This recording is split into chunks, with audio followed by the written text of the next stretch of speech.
Estamos em outubro, no final da estação seca, no coração da América do Sul. As nuvens pesadas se formam dia a dia. Porém, não chove.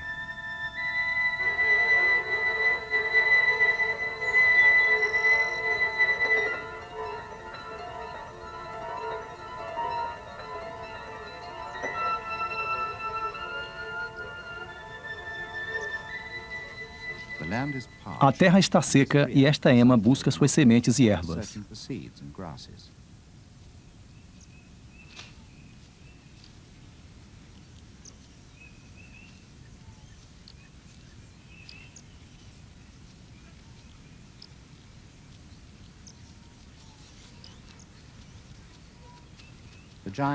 O tamanduá-bandeira sai à procura de formigas e cupins por esta savana baixa do sudoeste do Brasil.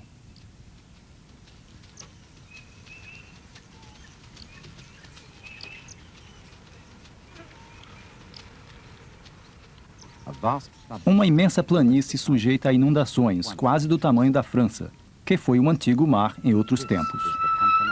Vida selvagem. Pantanal.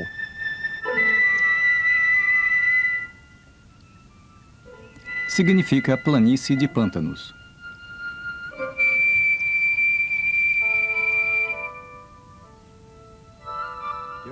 Durante a estação seca, a vida se concentra em torno das vias fluviais permanentes.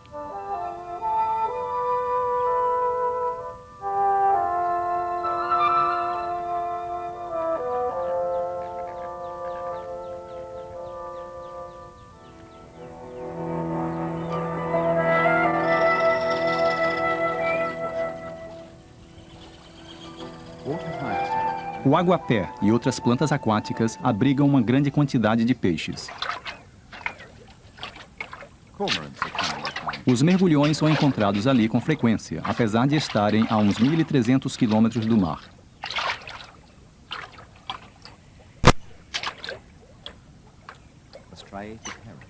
Um socozinho.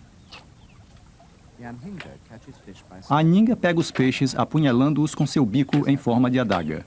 Se não o mata assim, a aninga golpeia o peixe contra um tronco ou um galho. Em seguida, lança-o no ar e o recolhe com o bico, engolindo-o pela cabeça.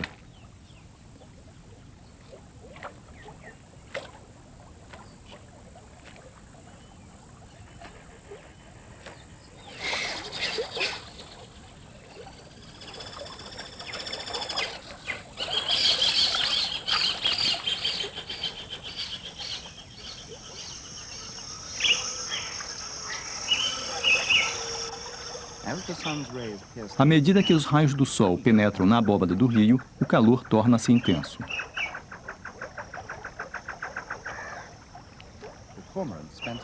O mergulhão passa grande parte do seu tempo nadando e pescando sob a água. Durante o calor do dia, sai do rio para secar suas plumas empapadas e limpá-las.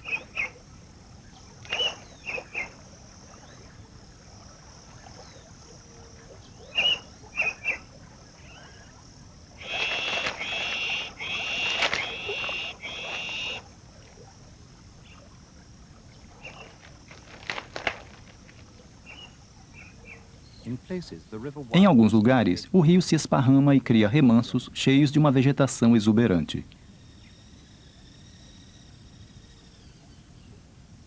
Estas proporcionam paraíso a muitos dos habitantes aquáticos do Pantanal. Este é uma espécie de caimã, conhecido pelos brasileiros como jacaré, e é um dos principais predadores do Pantanal.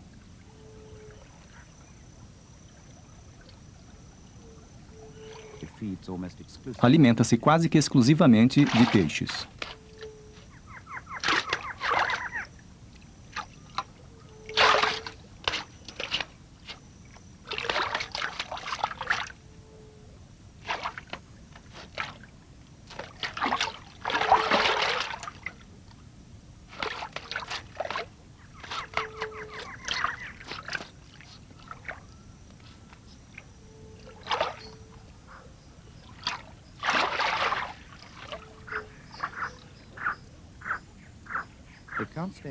Não pode estar na água durante muito tempo, pois isto danificaria sua pele, surpreendentemente sensível.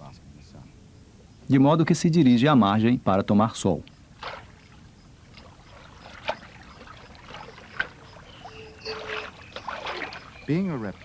Sendo um réptil, necessita de sol. Os raios ultravioletas mantêm sua pele em boas condições e o calor eleva a temperatura do seu corpo.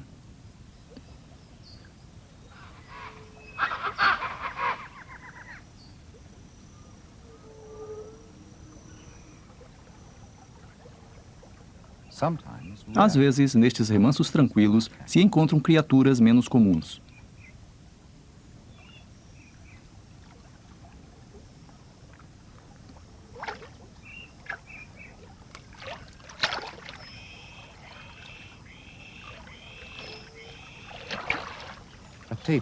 Uma anta, uma verdadeira relíquia dos tempos antigos e uma das espécies vivas mais antigas da Terra atualmente. Pesa uns 230 quilos e é aparentado com o rinoceronte e a zebra.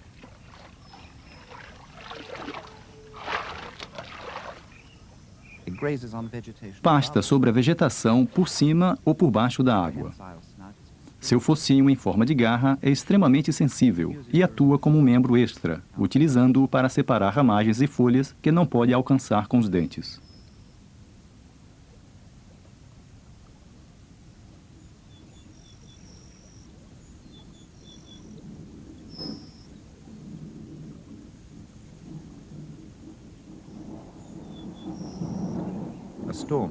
Aproxima-se uma tempestade.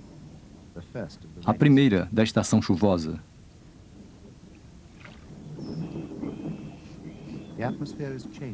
O ambiente muda.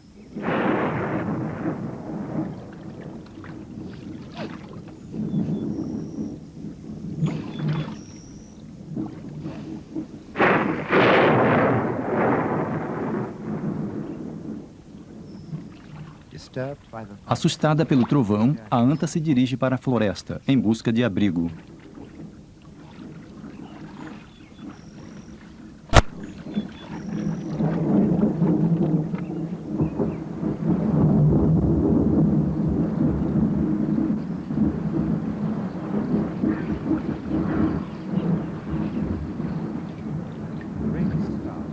As chuvas começam no final de outubro e ficam mais frequentes à medida que os meses vão passando.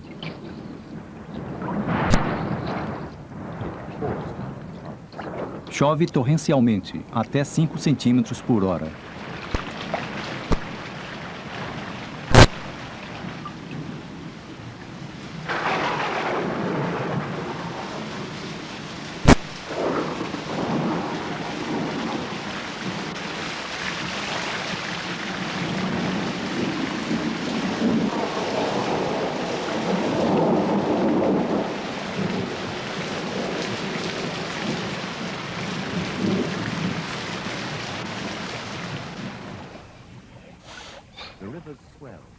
Os rios crescem, tornando-se mais densos.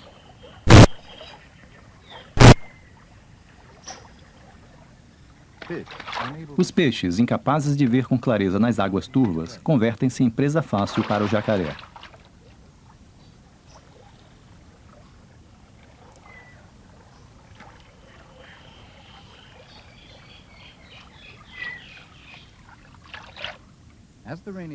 À medida que a estação chuvosa avança, a aparência do Pantanal se modifica.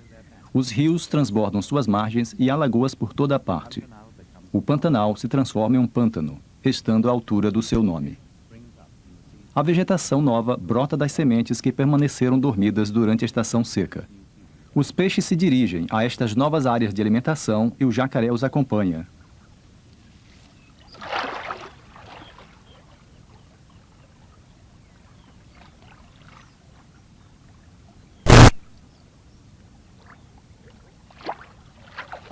Também outros répteis abandonam o rio.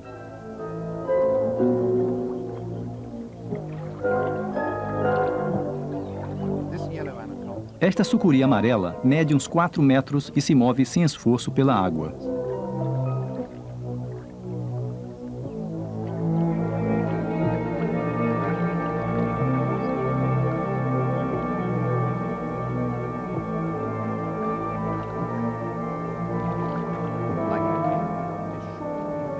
Da mesma forma que os jacarés, os peixes representam a parte principal de sua dieta.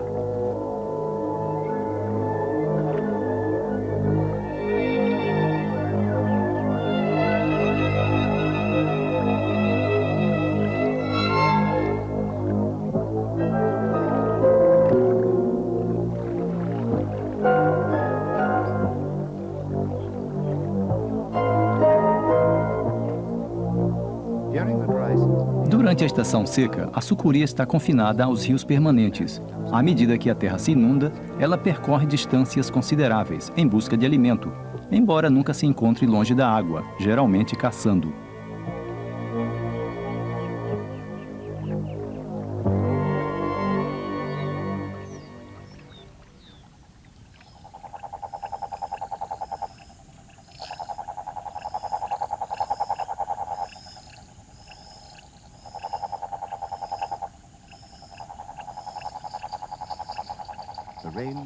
As chuvas continuam caindo sobre o Pantanal, e onde houver boas condições, as pererecas começam a aparecer.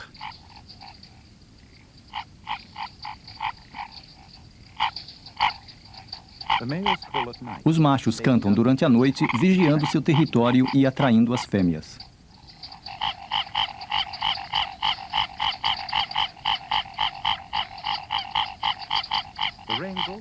As chuvas também trazem consigo os caramujos maçã. Seu nome deve-se ao fato de poderem crescer até adquirir o tamanho e forma de uma maçã. Durante a estação seca, permaneceram dormindo enterrados no solo, que no ano anterior foi atingido pela seca. Agora emergem, se acasalam e depositam seus ovos. A fêmea sobe pelo galho de uma planta. É a única vez em sua vida que abandona a água voluntariamente. Sobe até estar suficientemente acima do nível da água para que seus ovos fiquem a salvo da crescente inundação. Segrega 2 gotas de mucosa pegajosa em forma de ovo pelo sulco do seu pé. São levadas até acima contra a gravidade, contraindo os músculos de ambos os lados do sulco. O primeiro ovo aparece agora pelo mesmo sulco. Todos os ovos são ligeiramente rosados devido ao seu alto conteúdo de albumina. Uma mucosa pegajosa, composta de proteínas, impede que se seque ao calor e ajuda a manter os ovos presos juntos para formar um cacho.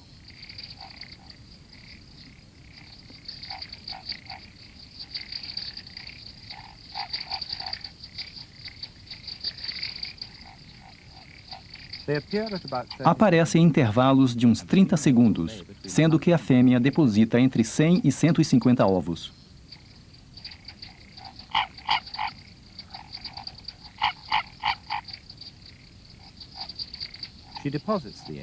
Deposita os ovos de modo que se acoplam a um modelo geométrico ordenado e estável, assegurando que o cacho se mantenha unido enquanto os pequenos caracóis estiverem se desenvolvendo.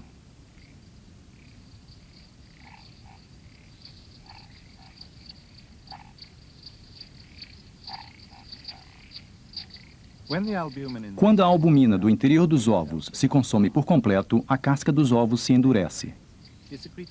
Quando tiver acabado de depositar seus ovos, segrega também umas gotas brancas de mucosa que mantém o cacho preso ao caule da planta.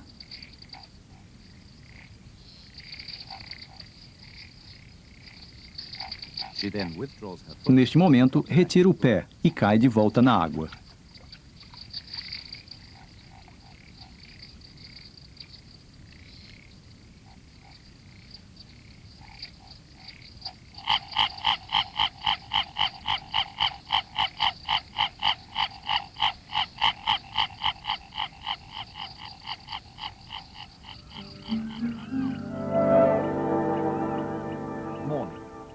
De manhã, o nível da água continua subindo.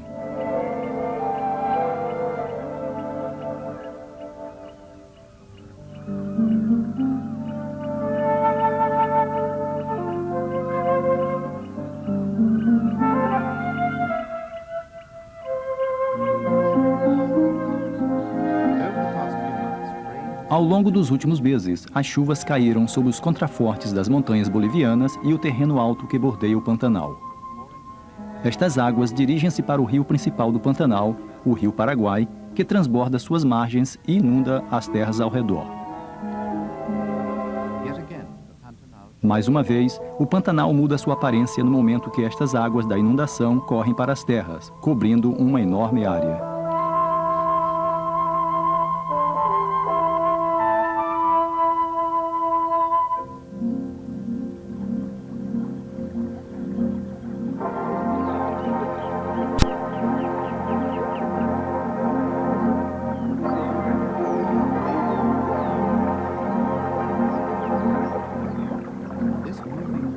Esta água em movimento desloca muitos dos habitantes do Pantanal. O louva-a-Deus se refugia da inundação ainda crescente.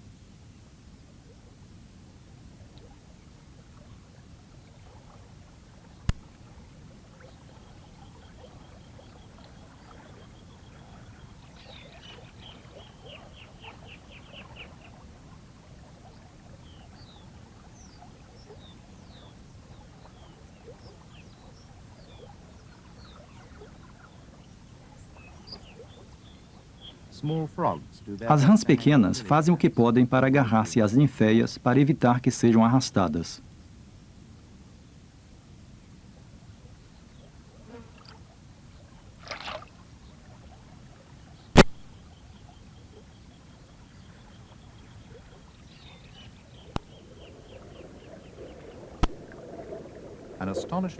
Uma variedade assombrosa de plantas aquáticas floresce na inundação.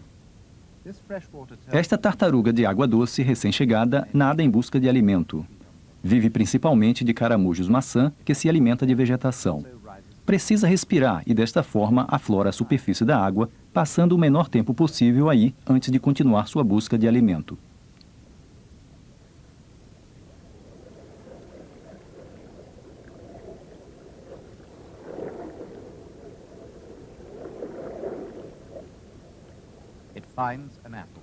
Encontra um caramujo maçã.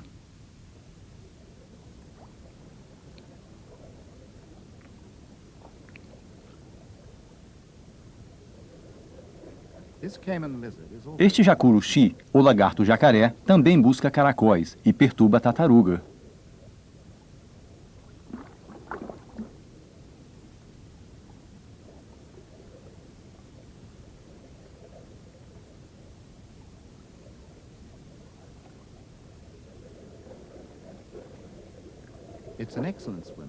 É um nadador excelente, passando a maior parte do dia na água e come principalmente caramujos. É também chamado lagarto jacaré por ser parecido com o caimã sul-americano, o jacaré, e pode medir até 2 metros.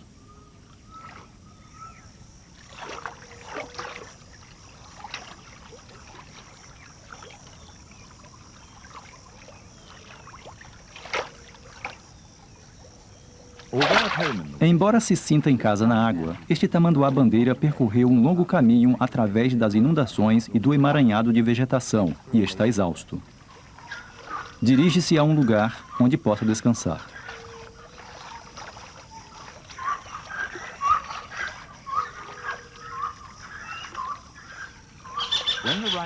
Quando as águas crescentes cobrem a maior parte do solo, restam pequenas ilhas de terra elevada. Estas ilhas são conhecidas como capões e logo se convertem em refúgio para os animais deslocados pela inundação. O exausto tamanduá-bandeira encontra um lugar seguro para descansar na base de uma figueira gigante. Utiliza sua poderosa cauda para distribuir golpes aos aspirantes a atacante. E para proteger-se, enquanto descansa, cobre-se com a cauda. Possui uma pele espessa e pálpebras flexíveis para proteger-se das picaduras das formigas.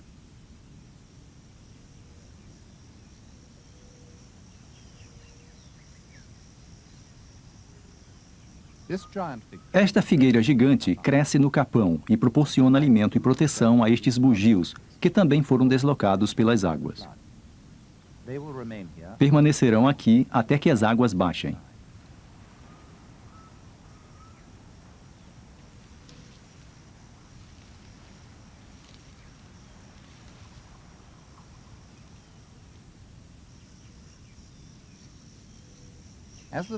À medida que a inundação continua crescendo, a vegetação floresce.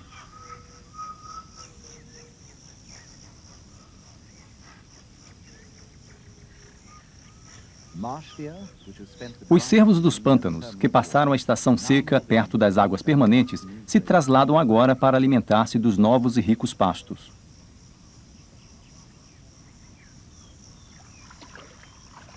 Estes cervos estão magnificamente adaptados à vida no pântano e são os maiores cervos da América do Sul. Desenvolveram as patas de uma maneira especial. Entre os dedos tem uma membrana, uma espécie de cília, que ajuda a distribuir o peso e permite seu movimento com segurança quando há risco de deslizamento. Estão sempre alerta aos predadores.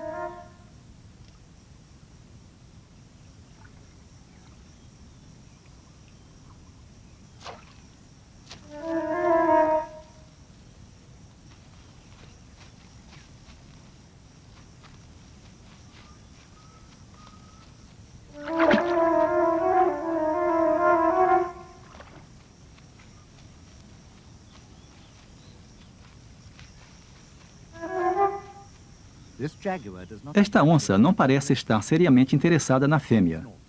Ela produz um ruído para divertir o seu filhote. Fica com medo.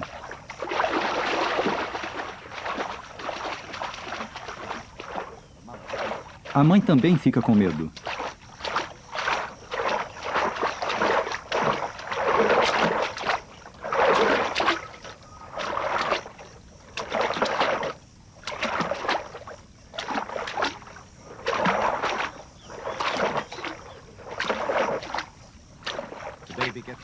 O filhote perde o contato com o chão e tem que nadar.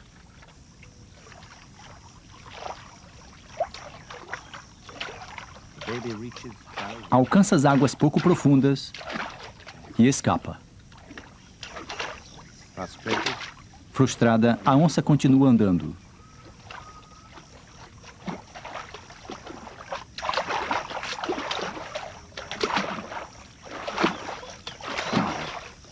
A mãe se reúne com seu filhote. A onça é o maior predador do Pantanal e se encontra muito cômoda na água.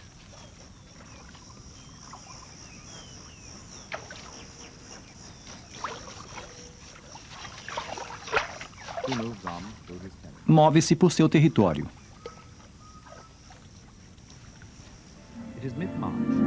A meados de março, as águas estão no seu nível máximo e o Pantanal está em seu momento mais belo.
Em abril, as águas começam a baixar e a vegetação flutuante fica encalhada nas águas.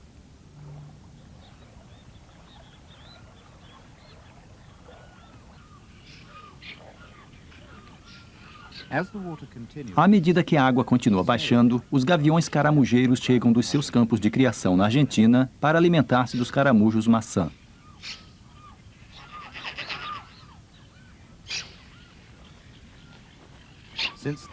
Dado que os caramujos vivem no fundo dos canais, a queda do nível da água deixa-os facilmente acessíveis. Nesta época do ano, são uma importante fonte de alimento para muitos animais.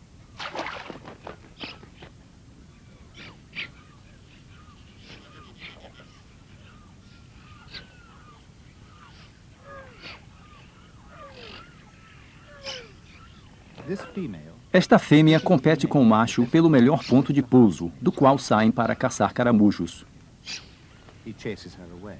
Ele a afugenta. Ao contrário de muitos animais que compartem o território entre a fêmea e o macho, esta rivalidade é normal entre estes gaviões.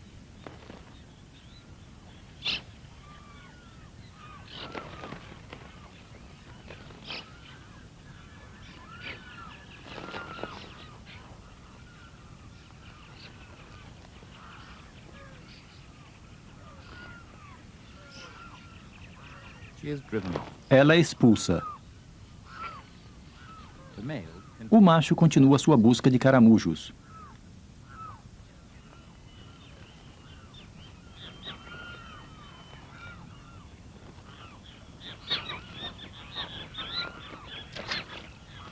Nem todas as tentativas dão resultado.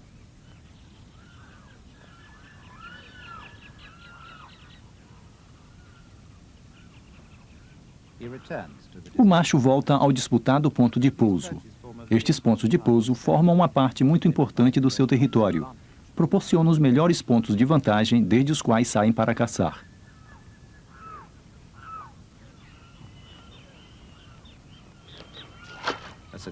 Uma tentativa que deu certo. Volta ao ponto de pouso com o caramujo.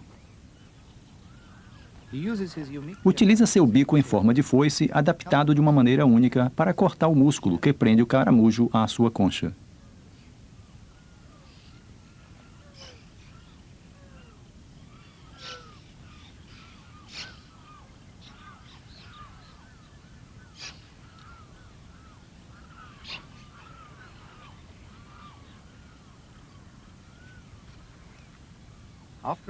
Depois de um breve esforço, retira o molusco e depois deixa a concha cair.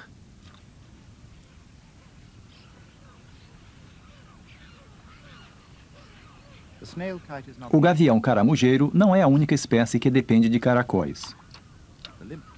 O carão, tendo atacado primeiro o caracol com o bico, utiliza agora o bico a modo de fórceps para tirar o molusco da concha.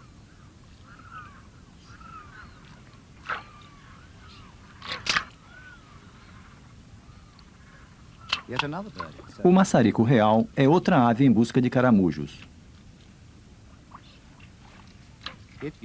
Utiliza o bico como se fosse uma sonda para encontrar caramujos, que são engolidos logo, com concha e tudo.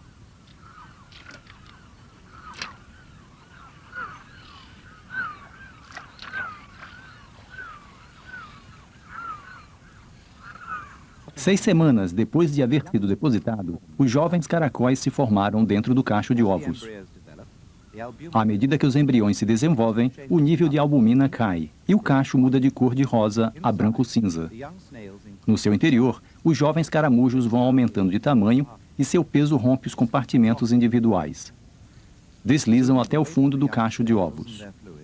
Em pouco tempo, o peso dos jovens caramujos e seu fluido é suficiente para romper o cacho. Sendo caracóis aquáticos, os embriões têm que se desenvolver em um meio ambiente líquido. Quando o cacho se rompe, este líquido é liberado.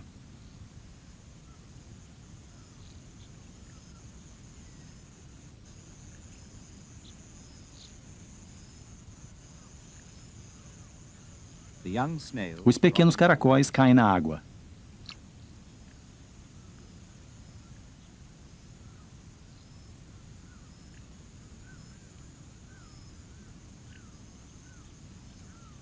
Possuem conchas suaves e transparentes que se endurecem ao contato com a água.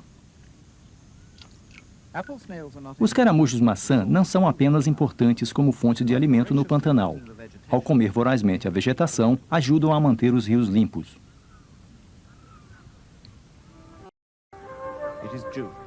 É junho e o nível da água continua baixando.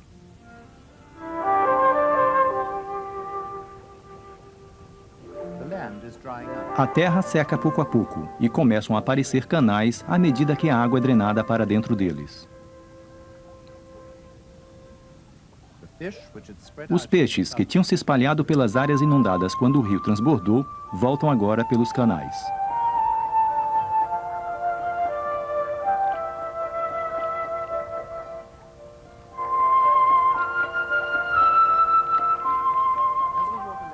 Enquanto o nível da água diminui, os peixes se concentram nos canais e são presa fácil de muitas aves pernaltas, que se reúnem aqui para alimentar-se. Estas aves chegam em grande número, e muitas espécies, como o colhereiro, a garça branca, a pequena garça real, se aproveitam da abundância de alimento para fartar-se de comer.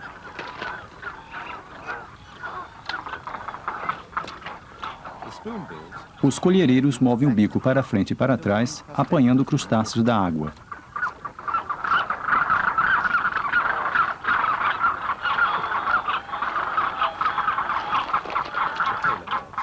As aves de cor mais clara são jovens.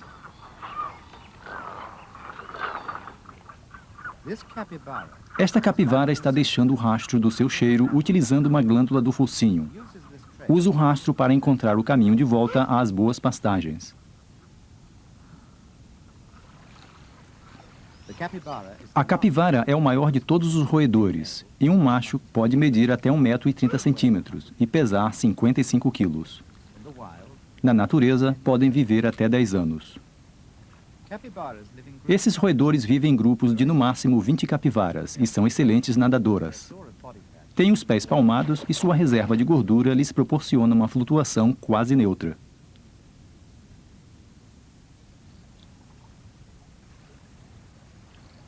Este velho capivara é o macho dominante do grupo. Os outros evitam qualquer contato com ele. A capivara tem grandes dentes incisivos, capazes de causar feridas atrozes.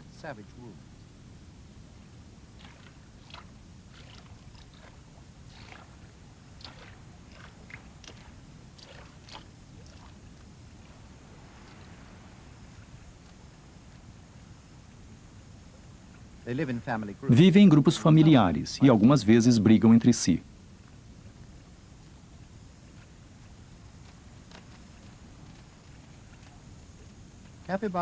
Muito raramente, as capivaras se afastam das águas permanentes. Na verdade, a água é vital para a capivara, pois sua pele se resseca muito e logo começam a aparecer chagas.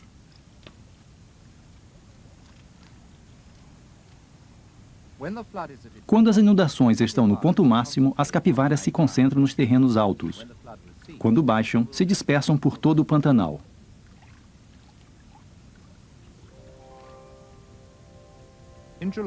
Em julho, as inundações continuam baixando e as vazantes ou canais de água ficam bem definidas, formando uma enorme rede.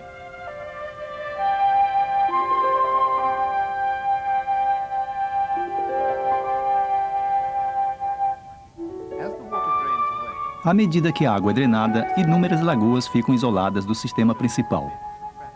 Bancos de peixes ficam presos nestas lagoas, sem escapatória.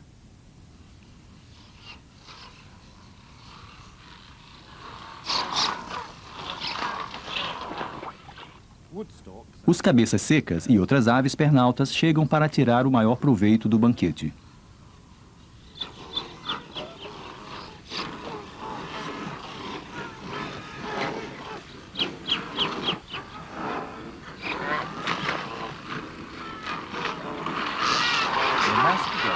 Concentram-se e reúnem os peixes em um só lugar. As garças brancas circundam a congregação de cabeças secas que se alimentam e capturam os peixes à medida que tentam escapar.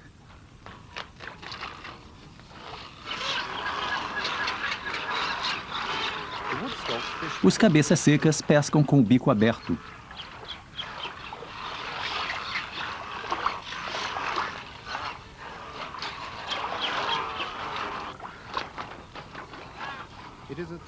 É neste momento do ano que muitas aves se dirigem ao Pantanal, com o fim de alimentar-se e também às suas crias.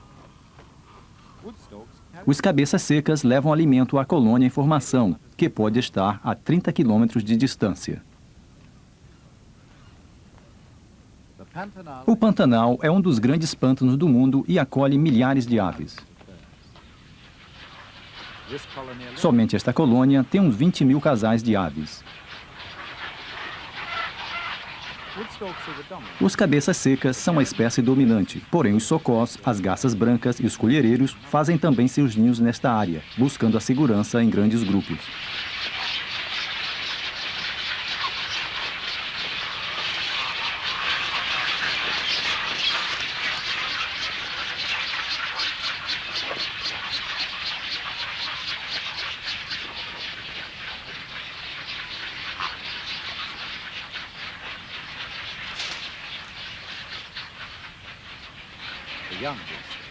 Um cabeça seca jovem.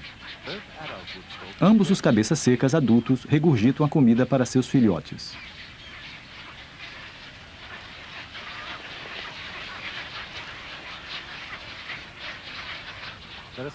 Há tantas aves nesta zona que às vezes seus excrementos matam a vegetação, como aconteceu com esta árvore.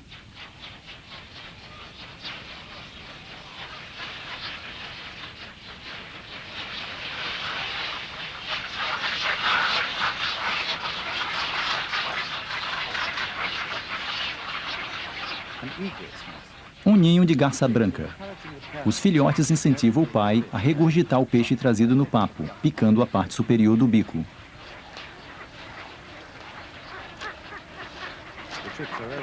Os filhotes são bastante grandes para mover-se, mas ainda não podem voar.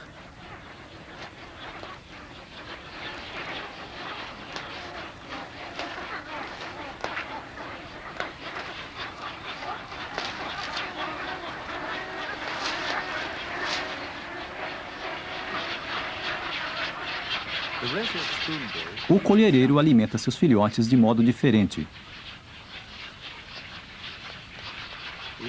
O jovem colhereiro retira pequenos crustáceos e insetos do interior do bico do pai.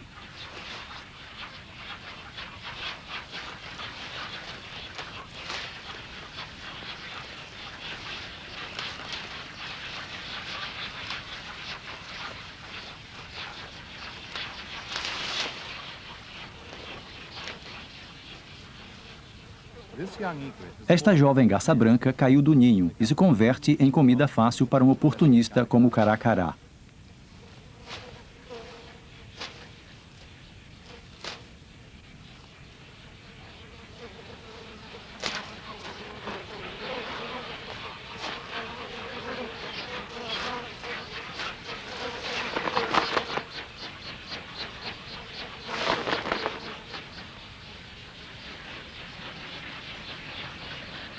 Os pássaros jovens devem estar completamente emplumados até o final de agosto, quando a terra tiver secado por completo, e com elas sua fonte de alimentação. Os que saem tarde do ovo não sobreviverão.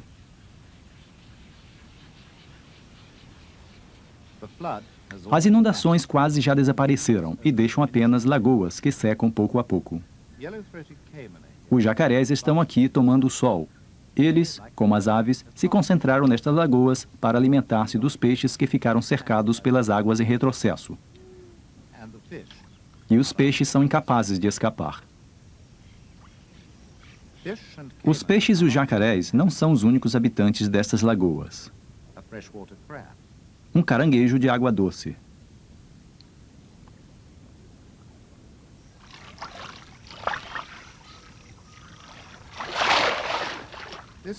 Este jovem jacaré tem uns 3 anos e mede cerca de 2 metros.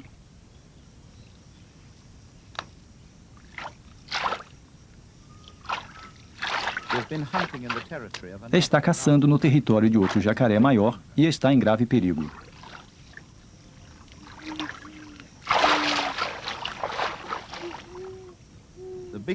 O jacaré grande pode matar o pequeno se este invade o seu território. O jacaré pequeno continua comendo, mas está inquieto.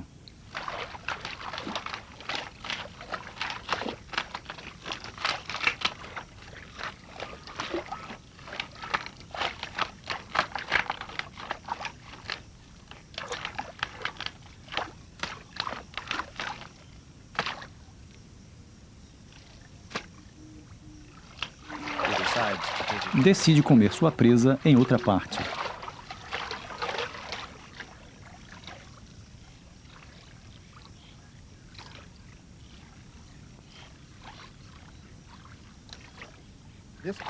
Este jacaré mede cerca de 4 metros e pesa uns 130 quilos. Tem provavelmente cerca de 50 anos.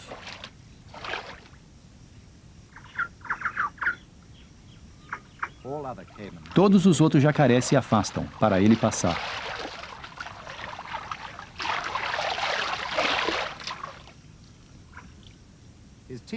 Os dentes já penetraram suas narinas e continuarão a crescer durante toda a sua vida.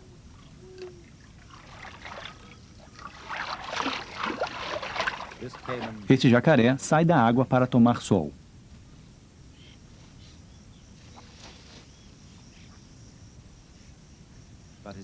Mas terá uma surpresa.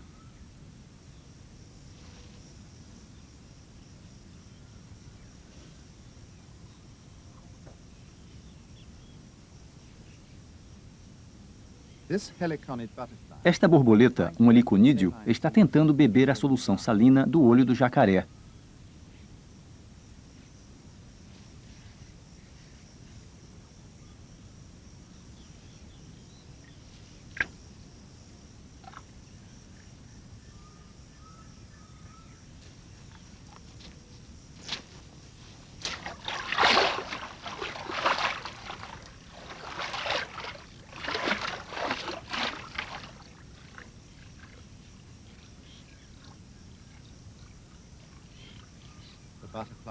A borboleta busca outro jacaré.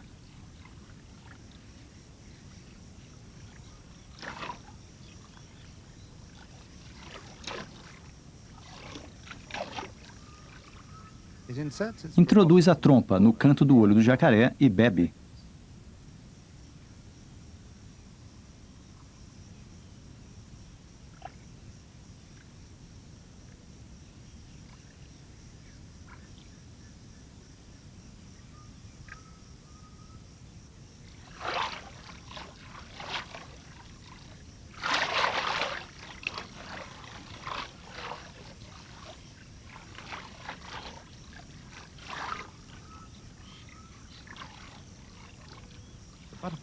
A borboleta é muito persistente.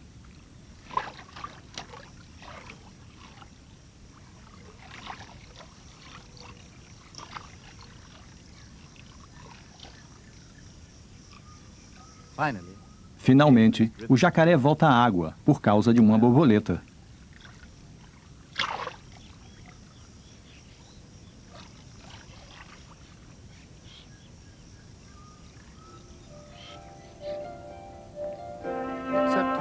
Estamos em setembro e as inundações desapareceram, deixando um estreito canal que abre caminho através da paisagem seca. Somente as depressões mais profundas contêm água.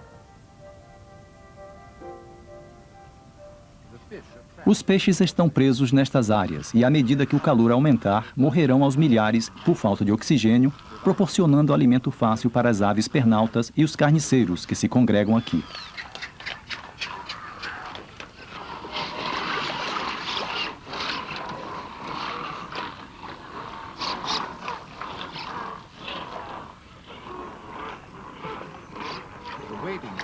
As aves pernaltas se fartam de peixes moribundos e mortos.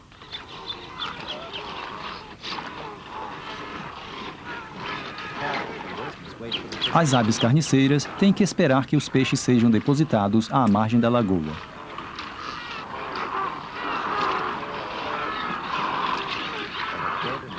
Há peixes mortos e moribundos por toda parte.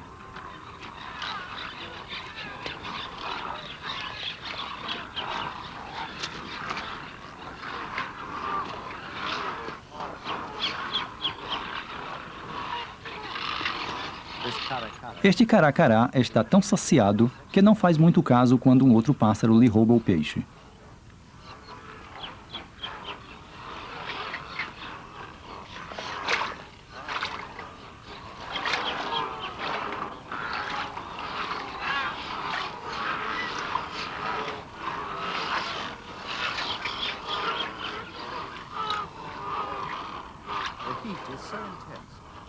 O calor é tão intenso que um mergulhão se refresca agitando o pescoço. Uma cegonha jaburu, a maior da América do Sul. Mede cerca de 1,5 metros. Seu pescoço vermelho pode expandir-se como advertência quando se enfurece. A pele do pescoço está cheia de pequenas veias que ajudam a mantê-lo fresco.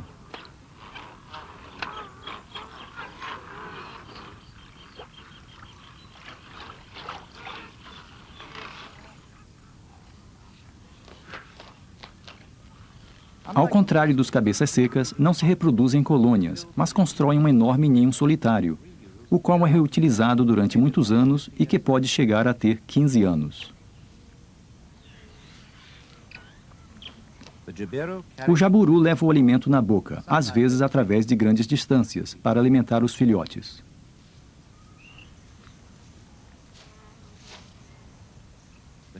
O ninho tem 2 filhotes.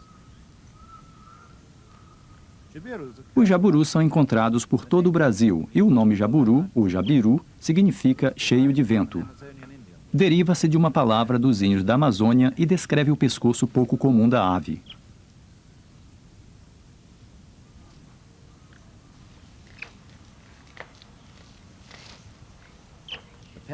O pai regurgita um peixe inteiro e os filhotes passam a brigar por ele imediatamente.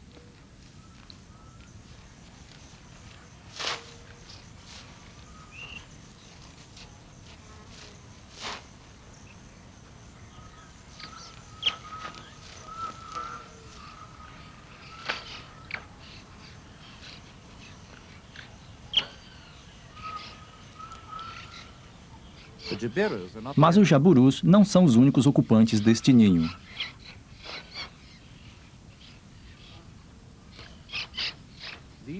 Estes são caturras e também vivem no ninho.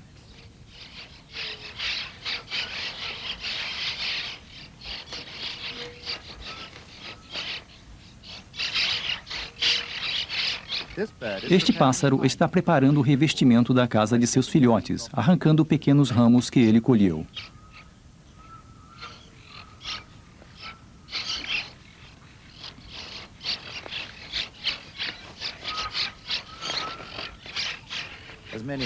Dentro de um ninho de jaburu, podem viver até 20 casais de caturras.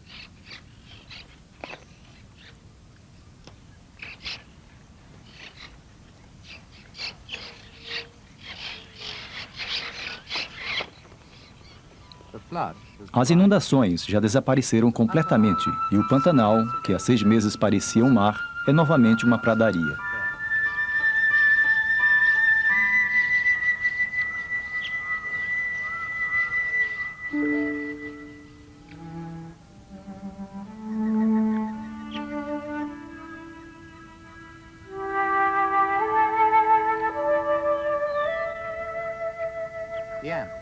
As formigas voltam à savana para colonizar seu solo seco.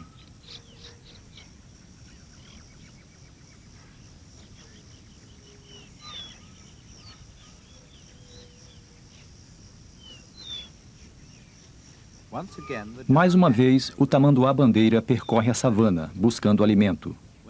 Quando descobre o formigueiro, utiliza suas poderosas garras para abri-lo.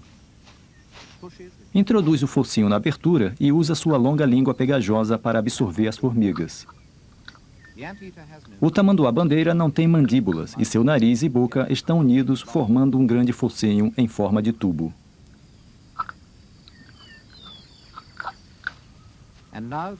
Agora, os coatis voltam.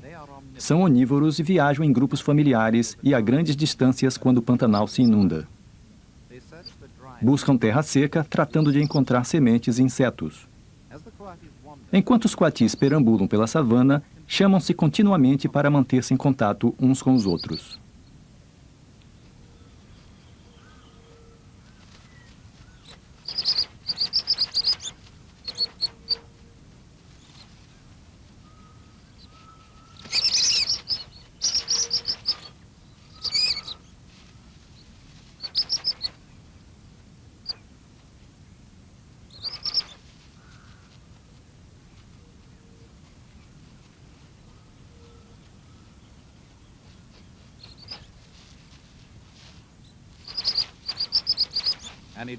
Uma cena idílica, mas enganosa.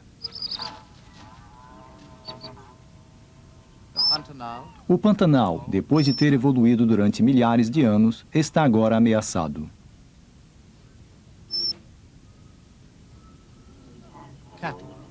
O desenvolvimento de distintas atividades econômicas, como a pecuária, que coexistiu com a vida selvagem durante os últimos 150 anos, converteu-se em um grande negócio, que agora ameaça esse habitat.